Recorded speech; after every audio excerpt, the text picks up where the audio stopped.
परमात्मने प्रणतक्लेशनाशाय गोविंदाय नमो नमः। गोविंदाय नमो नमः। श्री गोपाल कृष्ण महाराज की जय। श्री दत्तात्रेय महाराज की जय। संपन्न होत असलेला श्री चक्रधर प्रभू अवतार दिन महोत्सव या दिनानिमित्ताने आपण उपस्थित आदरणीय पूजनीय श्रद्धेय मंदिराला लागूनच ज्यांचा आश्रम आहे असे आदरणीय पूजनीय श्रद्धेय बाबाजी, उपस्थित आदरणीय तपस्विनी सीमाताईजी, उपस्थित आदरणीय पूजनीय महंत औसाबाईजी, उपस्थित महंत या आश्रमचे संचालक, या कार्यक्रमाचे आयोजक महंत श्री मालेराज बाबाजी राक्षस भुवनकर, या आश्रमाच्या व्यवस्थापिका आदरणीय राणाई साताई आणि सश्रद्ध अंतःकरणाने उपस्थित असलेले सर्वच उपस्थित बंधू भगिनी, समस्त ग्रामस्थ, चोरवड आणि परिसरातून आलेले सर्वच सद्भक्त मंडळी आणि उपस्थित बालगोपाल सज्जन हो, सगळ्यात पहिले महत्वाची गोष्ट, तसं 12चा टाइम ढळून गेलेला आहे। जेव्हा या मंडपामध्ये आपण बसतो तेव्हा निश्चितच जाणीव होते की जणू काही उन्हाळा आहे। मग हा आश्रम, इथे राहणारे व्यक्ती कसे पत्र्यामध्ये राहत असतील कधी विचार केला तुम्ही? म्हणून सर्वप्रथम या ठिकाणी सांगू इच्छितो, सरपंच साहेब या ठिकाणी शुभेच्छा देऊन गेले। श्रीमान सद्भक्त राकेश भाऊ पाटील त्यांनी सांगितलं, बाबा माझ्याकडून सर्वतोपरी सहकार्य राहील, म्हणून या आश्रमासाठी कमीत कमी 10 लाख रुपयाचा निधी मी मंजूर करण्याचा प्रयत्न करेन। म्हणून हे काही सरपंच साहेबांनी सेवा केली, ही सर्वांची सेवा आहे, तेवढ्याने होणार नाही, पण कमीत कमी तुमच्याकडून 2-3 वर्षापूर्वी आलो होतो या आश्रम मध्ये, पलीकडची भिंत पाहिली, कृष्णा दादांना विचारलं, म्हटलं ही आपल्या आश्रमची जागा आहे भिंत? ती म्हणे नाही, म्हटलं आपला आश्रम म्हणजे हे इथे नेट मध्ये आहे। फार वाईट वाटलं अंतःकरणाला, फार वाईट वाटलं खरोखर। ईश्वरीचे राजकुमार आणि त्या पडद्यामध्ये राहत आहेत, परंतु तेही लक्षात आलं की याही दिवसातून पुढे आपण जाता जाता निश्चित ईश्वर सहाय्य करतात। आज पिलरची जागा निश्चित झाली, सरपंच साहेब कबुली देऊन गेले, परंतु त्यांच्यासोबत तुमचं सुद्धा सहकार्य महत्वाचं आहे। बरं, हा आश्रम म्हणजे काही त्यांचा आहे असं नाही, आश्रम सर्वांसाठी असतो, मंदिर सर्वांसाठी असते, येणाऱ्या जाणाऱ्यासाठी असतं। जेव्हा कधी तुम्ही याल तेव्हा आराधना केंद्र म्हणजे मंदिर असतं, लक्षात घ्या। कुठेतरी प्रार्थना तुम्हाला करायची आहे, त्या देवपूजेच्या समोर बसायचंय, त्या मंदिरामध्ये बसायचं आहे। आल्या आल्या पाहिलं, म्हटलं छान झालं, मंदिराचे सभा मंडपाचे का मंदिराचे पिलर उभे येतात, ते ताई म्हणतात नाही बाबा आपले नाही, ते दुसऱ्याचे येतात। अजूनही बराच वेळ लागेल असोत, परंतु सांगायचं तात्पर्य की सर्वांचं सहकार्य असू द्या। आश्रम कोणाचा असो, लक्षात घ्या, समाजाची संपत्ती। आश्रम बाबाजीचा जरी वाढला ना तर निश्चित धर्माची संपत्ती वाढली। कोणी येणारा जाणार असेल, वाटसरू असेल, आमच्यासारखा संत असेल, कोणी आणखी कोणी वासनिक एखादी पदयात्रा चालली असेल, थांबू शकेल का? तर आश्रम आहे, मंदिर आहे। आणि आपल्या घराची कितीही संपत्ती वाढली तर फक्त तुमच्या परिवाराची संपत्ती वाढली, लक्षात ठेवा। म्हणून आश्रम कुणाचाही वाढो, समाजाची संपत्ती, सर्व येणाऱ्या जाण्यासाठी, वासनिक सद्भक्तांसाठी उपलब्धी आहे। आराधना केंद्र म्हणजे मंदिर आहे। जिथे कुठे आपल्याला, ज्या दारी आपल्याला जायला म्हणजे संकोच होतो, निसंकोच जिस दर पर हम जा सकते हैं वो दर है ईश्वर का मंदिर। म्हणून सज्जनो, सांगायचं तात्पर्य, श्री चक्रधर प्रभू अवतार दिन साजरा करत असताना शासनाने सुद्धा शासकीय स्तरावर मागच्या वर्षीपासून श्री चक्रधर प्रभू अवतार दिन, शाळा असेल, महाविद्यालय असेल, सरकारी कार्यालय असतील, GR काढला आणि श्री चक्रधर प्रभू अवतार दिन मागच्या वर्षीपासून साजरा झाला। दिल्लीला विद्वत परिषद झाली 25 तारखेला, तिथे केंद्राचे मंत्री रस्ते आणि वाहतूक, बरोबर ना, नितीन गडकरी साहेब आले होते स्वतः तिथे, बावनकुळे साहेब हजर होते त्या श्री चक्रधर अवतार दिनाला, आणि अनेक मान्यवर त्या ठिकाणी महाराष्ट्राचे उपस्थित होते। दैवभाग्य की पंथाची कमीत कमी आता योग्य दिशेने वाटचाल होते। निश्चितपणे आदरणीय पूज्य श्रद्धेय या माळवा संप्रदायाचे अध्यक्ष महंत श्री कारंजेकर बाबाजी, कवीश्वर कुळाचार्य आचार्य श्री बाबाजींच्या पाठपुरावाच्या माध्यमातून मराठीचं पहिलं विद्यापीठ श्री क्षेत्र इंदापूरला मंजूर झालेलं आहे आणि सुरू सुद्धा झालेलं आहे. अनेक उपलब्धी या संप्रदायासाठी आता सध्या आहेत. अनेक भरघोस असा निधी वारकरी संप्रदायासाठी सुद्धा या शासनाने दिला. परंतु त्यासोबत माळवा संप्रदायासाठी जवळजवळ 200 स्थानांना, बरोबर ना, गंगातीरचा मार्ग, सर्वज्ञ मार्ग सुद्धा मंजूर झालेला आहे. शासन ही एक दखल घेते या संप्रदायाची. राजाश्रय असावा संप्रदायाला, परंतु निश्चितपणे सर्वांचं सहकार्य सुद्धा त्या ठिकाणी महत्वाचं होतं. मागच्या वर्षी श्री चक्रधर प्रभू अवतार दिन सर्व स्तरावर साजरा झाला. यावर्षी सुद्धा 25 तारखेला झाला. परंतु सर्वजण 25 तारखेलाच उपलब्ध होतील असं नाही, म्हणून काही आश्रमाला नंतर झाला, 2 दिवसांनी झाला, 4 दिवसांनी, अजूनही चालूच आहे. म्हणून सांगायचं तात्पर्य, या आश्रमचा हा श्री चक्रधर प्रभू अवतार दिन कालपासून सुरुवात झाली या कार्याला. रात्री आदरणीय पूजनीय श्रद्धेय महंत श्री अचलपूरकर बाबाजींचं रात्री कीर्तन झालं. सोबतच आज मला बाबांनी सांगितलं, खासदार येणार आहेत, आमदार येणार आहेत, आणखी कोण येणार, पदाधिकारी येणार, आणखी कोणतरी बाबा येणार होते. सगळे बाजूला गेले. आमचं दैव भाग्य असं की आम्हाला इथे बसायचं काम पडलं.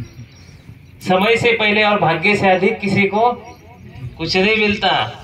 कधी ही सेवा माझ्या नशिबात असेल म्हणून हा योग आज आलेला आहे असं मी समजतो आणि ती सेवा या ठिकाणी सादर करण्याचा या ठिकाणी प्रयत्न करतो. श्री दत्तात्रय प्रभू ठीक 12 वाजता कोल्हापूरची भिक्षा घेऊन निश्चितपणे कुठून तरी श्री दत्तात्रय महाराजांचे इथे स्थान आहे. जर तुम्ही प्रार्थना करत असाल तर देवा महाराजा ज्याप्रमाणे पुन्हा भाग्यवानाची सदैवाची आपण भिक्षा घेऊन आपण ती श्री क्षेत्र पांचाळेश्वरला जात असाल तर निश्चितपणे आमच्याही आजच्या या प्रसादाचा स्वीकार करून घ्यावा. आपली कृपादृष्टी आमच्या या महाप्रसादावर टाकावी, आमच्या उपहारावर टाकावी. ही श्रद्धा असेल तर निश्चित धर्मवार्ता प्रसंगी सर्वत्र अवस्थान ईश्वर सुद्धा या ठिकाणी उपस्थित असतील अशी मी या ठिकाणी ग्वाही देतो. सज्जन हो, अवतार म्हणजे काय थोडक्यात आपण चिंतन करूया. जास्त वेळ घेणार नाही तुमचा. एकतर मला असं वाटलं, मी लवकर आलो, पाहिलं तर कोणीच नव्हतं इथं. म्हटलं देव करून येतो. देव करायला गेलो, थोडस शांततेने स्थानवंदन केलं. स्थानवंदन झाल्याच्या नंतर सरपंच साहेब आले, आपण आलात. माणसं कमी आहेत, गर्दी कमी आहे, हरकत नाही, परंतु कमीत कमी चिंतन करावं ही तुमची तरी इच्छा आहे. म्हणून हा बसण्याचा आणि इथे विचार चिंतन करण्याचा अल्पसा प्रयत्न. सज्जन हो, अवतार म्हणजे काय? अवतार म्हणजे अवतीर्ण होणे. या भूतलावर परमेश्वर अवतीर्ण होत असतात, अवतार धारण करत असतात. आणि जीव काय करत असतो? जीव जन्मत असतो. बरं, जीव जन्म घेत असतो आणि ईश्वर अवतार धारण करत असतो. ईश्वर स्वेच्छेने या सृष्टीत अवतार धारण करतो आणि आपण आपल्या कर्मानुसार इथे जन्म घेत असतो. भगवान श्रीकृष्ण चक्रवर्ती गीतेमध्ये म्हणतात, जन्म कर्माच मे दिव्यम मेवम मी व्यक्ती तत्वतः. म्हणजे माझे जन्म आणि कर्म दिव्य आहेत अर्जुना. पुढे जाऊन देव म्हणतात, नमाम कर्म आणि लिंपंती नमे कर्म फले स्पृहा. कुठलेही कर्म मला बांधू शकत नाही या सृष्टीमध्ये आणि मी कुठल्याही कर्माची अपेक्षा करत नाही, त्याची कर्मफळाची अपेक्षा करत नाही. आणि 15व्या अध्यायामध्ये भगवंत ही ग्वाही देतात की कर्मानुबंधेनी मनुष्य लोके, कर्मबंधनाने हा जीव बांधलेला आहे. तुम्ही जेव्हा उठता बसता, कलियुगी म्हणतात, पक्षकार म्हणतात, आसुळ विसुळ हिंसा आहे. उठता बसता हिंसा होते, हातपाय हलवले तरी हिंसा होते. बरं, असं समजू नका. स्वामी श्री चक्रधर महाराजांच्या देहचरित्राचं चिंतन केलं. एके दिवशी औसा बसलेली होती आणि ती शिंकली जोरात. स्वामी म्हणतात, शिंकीचे ना नायका, ह्या आकाशामध्ये असंख्य असे बारीक सूक्ष्म दुर्बिणीने पहावे. एका सुईच्या टोकावर लाखो सूक्ष्म जंतू असे बसावे, इतके सूक्ष्म जंतू असतात. आणि आपण ते बोलल्याने, आपल्या वर्तनाने ते मरण पावतात. जैन धर्माचा एक तुम्ही सिद्धांत पाहिला असेल, अहिंसा तर आहेच आहे, परंतु वर्तन करत असताना मास्क बांधला जातो. तुम्ही फक्त कोरोनाच्या वेळेस बांधला. बघा, एक भगवंताची किमया वाटते या योगाने सांगावंच वाटतं आवर्जून. का ईश्वराने नरदेह दिला आपल्याला? संत म्हणतात बहुता सुकृते देह लाभला परंतु भक्तिविन वाया गेला म्हणतात. लाभला तशी अनेक जन्माची पुण्याई. बघा ईश्वरी मार्ग सापडतो कोणाला. अनेक जन्म संसिद्धीस ततो याती परमगती. ही परमगती प्राप्त करण्यासाठी अनेक जन्माची पुण्याई लागते. बघा भगवंताने नरदेह दिला. देह देत असताना कशा पद्धतीने जडणघडण केली मास्क करून आठवलं. जर देवाने कानच नसतं दिले तर कोरोनात आपण कुठे अटकवले असते ते मास्क. होती का जागा. का देवाला माहित होतं. सर्वज्ञ आहेत ते. त्यांना माहित होतं. बऱ्याच गोष्टी त्यांना पुढच्या दिसत होत्या की काय काय होणार आहे. म्हणून त्या पद्धतीने तुमच्या शरीराची जडणघडण भगवंताने केली. आपण होतो अवतारापर्यंत. निश्चितपणे ईश्वर आपल्या स्वेच्छेने या सृष्टीमध्ये अवतार धारण करतात आणि आपण आपल्या कर्माने जन्मत असतो. मग मनुष्य जन्मानंतर लगेच मनुष्य जन्मात जातो की प्राण्यांच्या जन्मात जातो की झाडांच्या जोडीमध्ये जातो हे तुमचे कर्म ठरवत असतात. लक्षात घ्या. म्हणून निश्चितपणे मनुष्य जन्म लाभला त्यातही त्यात ईश्वरीय मार्ग सापडला. अनेक जन्माची पुण्यही सापडल्यानंतर ईश्वरीय मार्ग सापडतो. गीतेच्या 8व्या अध्यायामध्ये भगवान श्रीकृष्ण म्हणतात सर्व धर्मान् परित्यज्य मामेकम शरणं व्रज अहम त्वां सर्व पापेभ्यो मोक्षयिष्यामि मा शुच. सर्व धर्म कोणते. सर्व धर्म म्हणजे देवतांचे धर्म, जीवाचे धर्म. कुठलीही देवता परमेश्वर नाही या सृष्टीमध्ये. कुठलाही जीव परमेश्वर या सृष्टीमध्ये नाही. माम एकम शरणं व्रज. फक्त मला एकट्याला शरण आहे असं भगवंत त्या गीतेच्या 8व्या अध्यायामध्ये ग्वाही देतात. शाश्वती देतात की तुला मी या संसार भयापासून या संसार चक्रातून मी तुला मुक्त करेल जेव्हा तू मला शरण येशील. म्हणून सज्जन हो या सृष्टीमध्ये परमेश्वर अवतार धारण करतात. कशासाठी करतात. या सृष्टीमध्ये परमेश्वर अवतार धारण करण्याचं एकच कारण आहे की जीवाचं भलं व्हावं.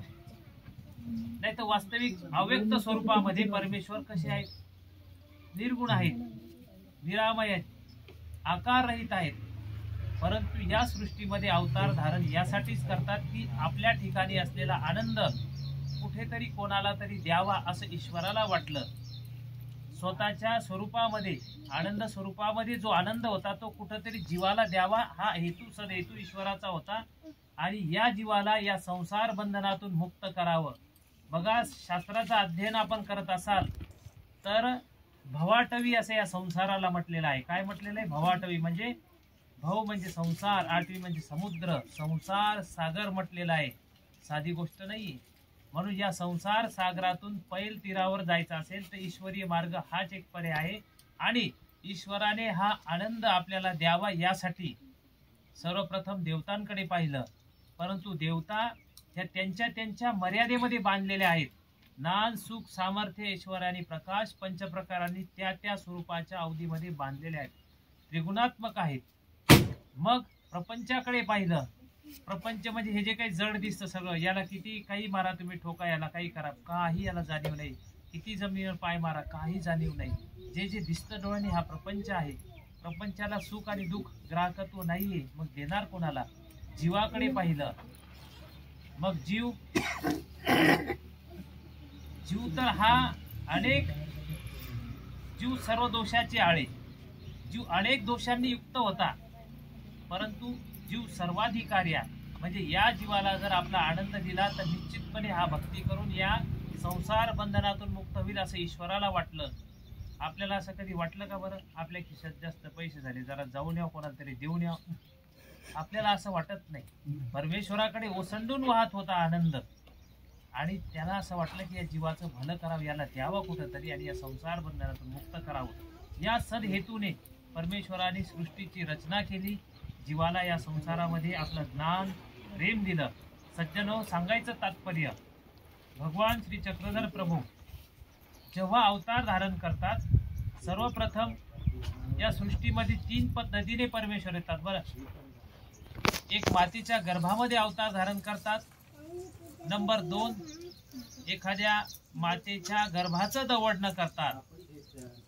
दवडणं म्हणजे एखाद्या मातेच्या गर्भामध्ये गर्भ पूर्ण झालेला आहे तयार. आता तो जीव तयार झालेला आहे. परंतु त्या मातेच्या गर्भाच्या ठिकाणी आलेल्या जीवाचं दवडणं म्हणजे त्याला काढून देवता फळाला सुख फळाला टाकून ईश्वर प्रत्यक्ष त्या गर्भामध्ये अवतार धारण करतात. लक्षात घ्या, याला म्हणतात दवडणं. आणि तिसरं कारण म्हणतात पती, म्हणजे एखाद्या व्यक्तीचं मृत शरीर परमेश्वर स्वीकार करतात. मग ते शरीर किडकं रोडकं पडकं असं नाही. भगवान श्रीकृष्ण चक्रवर्तींचा अवतार म्हणजे गर्भीचा आहे. श्री दत्तात्रय महाराजांचा अवतार गर्भीचा आहे. श्री चक्रपाणी महाराजांचा अवतार गर्भीचा आहे. श्री गोविंद प्रभू बाबांचा अवतार दवडण्याचा आहे.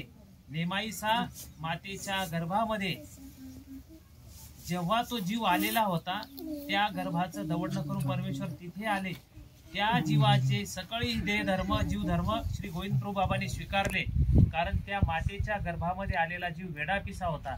म्हणून श्री गोविंद प्रभू बाबांच्या लीळांचं चिंतन केलं तुम्ही तर लक्षात येईल की धुडू धाव घेतात लहान बालकासारखी, गगनाची वाज पाहतात, 10, 20, 30 अशी टाळी वाजवतात. अशा पद्धतीने वर्तन दिसतं. परंतु अगाधत्वही त्या पद्धतीने लीळांचं जर चिंतन केलं तर अगाधत्व इतकं मोठं आहे. जर खरोखर आपण चिंतन केलं श्री गोविंद प्रभू बाबांचं, लहानपणापासून चुकी भुली ते चाट्या सांगती. एखाद्या जर विद्यार्थी चुकले तर त्यांना चुकी सांगायची की इथं तुमचं चुकलेलं आहे. कधी कधी गुरुजनांचं चुकलं लिहिताना ते सांगायचे तुमचं इथं चुकलेलं आहे.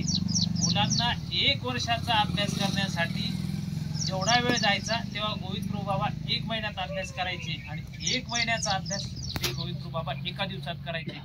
गोसावी अचाट सामुग्री स्वीकारणे असं त्या गोविंद प्रभू चरित्रामध्ये उल्लेख येतो.